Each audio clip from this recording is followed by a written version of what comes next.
अगर आप भी चाहते हैं फैशन फिरोज ऑफिशियल का ऑडियो और वीडियो आप तक पहुंचे तो इस चैनल को सब्सक्राइब करें और बेल आइकन दबाना न भूलें।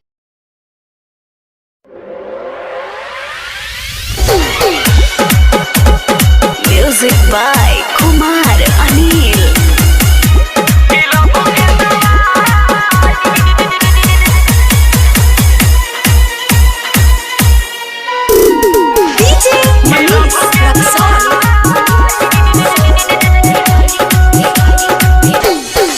तुरले दिलवा ओकर नाम सिलवा दिले बिया पागल बनाई। बताओ ना रे भाई कि लभ के दवाई।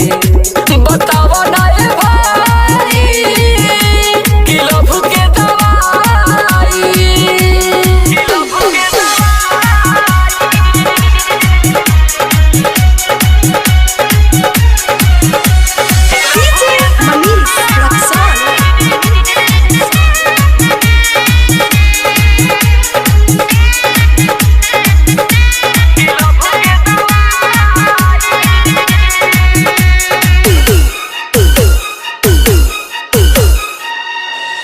कैसे के पल में वो बदल गइल।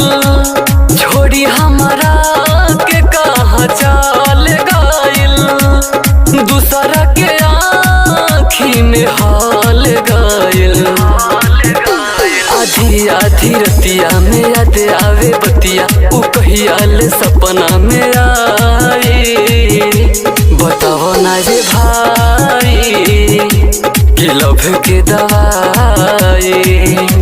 बताओ ना ये भाई कि लभ के दवाई।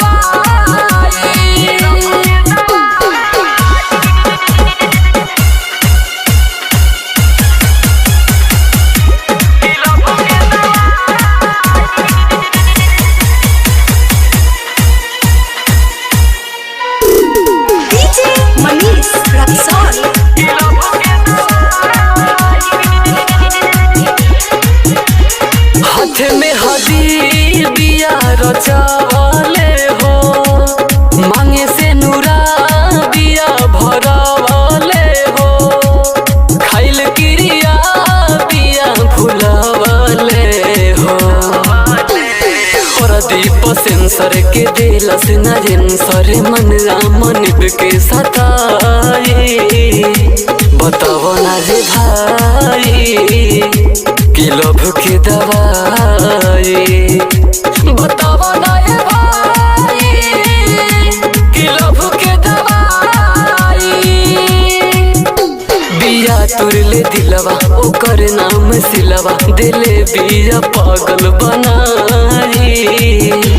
बताओ ना रे भाई कि लभ के दवाई।